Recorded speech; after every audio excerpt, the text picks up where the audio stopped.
இந்தியாவை அச்சுறுத்த பார்த்தார்கள். இந்த டேரிஃப் எடுத்துகிட்டு வந்துட்டு 50% எடுத்துகிட்டு வந்தால் இந்தியா அடிபணிஞ்சிடும்னு பார்த்தாங்க. ரெண்டாவது, ட்ரம்ப் எதிர்பார்த்தது எல்லாம் இந்தியாவிடம், குறிப்பிட்டு சொல்ல வேண்டுமென்றால் மோடியிடம் அந்த பாட்சா பலிக்கவில்லை.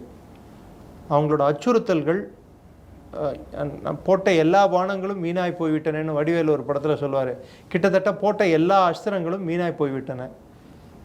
அண்ட் மோடி திரும்ப திரும்ப அவர் இந்திய பிரதமரானவர் அவர் ரீட்ரேட் பண்ணிகிட்டே வந்தார் அவரோட ஸ்டாண்டை. 15 கோடி வேளாண் மக்களுக்கு எது சரியோ அதைத்தான் நான் செய்வேன் அப்படின்னு.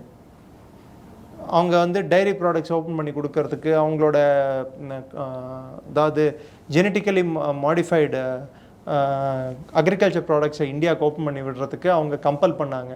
முடியாதுன்னு சொல்லிட்டாரு. ஸோ அதனால் ட்ரேட் டாக்ஸ் வந்து ஒரு முட்டுக்கட்டையில் வந்து நின்றுடுச்சு தொடரத்துக்கு தான்.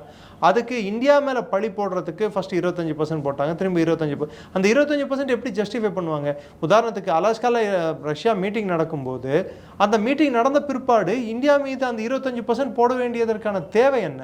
அப்படி பார்த்தா சைனா வந்து அதிகமாக என்ன வாங்கிட்டு இருக்க சைனா தான். அவங்க மேலே 90 நாள் வந்து விதிவிலக்கு கொடுக்க வேண்டிய தேவை என்ன?